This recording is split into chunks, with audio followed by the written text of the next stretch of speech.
Okay, folks, this is the first racking. I've opened it up. You can see the blackberries. Of course, they don't look much like blackberries anymore, do they? It's because a lot of the coloring in it has leached out into the fluid. And then, of course, here's my tube. All the way down here to the carboy.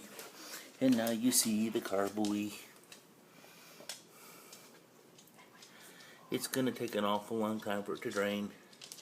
So, and I just noticed I've got air in the tube, so let me hold off and go get the air out of the tube.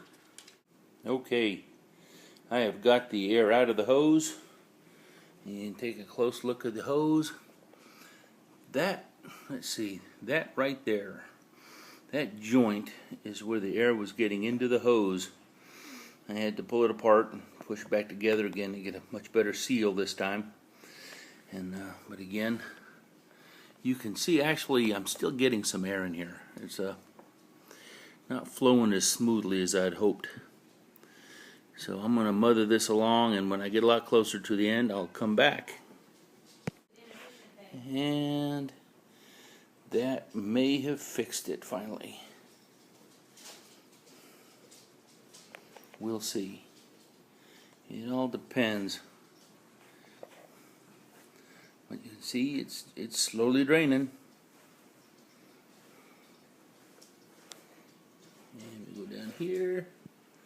And there we go.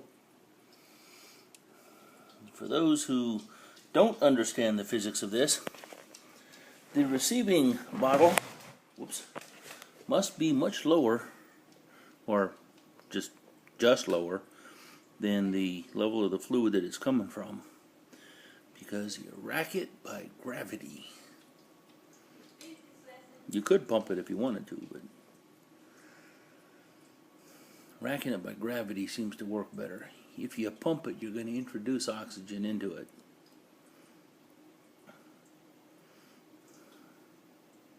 I could sit here for 10 minutes while I did this. I'm not going to put you through it. I'll come back when I got it done. Okay, this is the first racking is complete, and you can see it's got a really nice purple color to it, or would that be burgundy color? I've got a 5-gallon carboy here. I was a little worried that I had too much fluid, but it just fits. So this is where it's gonna, in the bottle is where it's gonna sit for the next month, and after that I will rack it into a second carboy, which I have on the back porch. So this is where we are.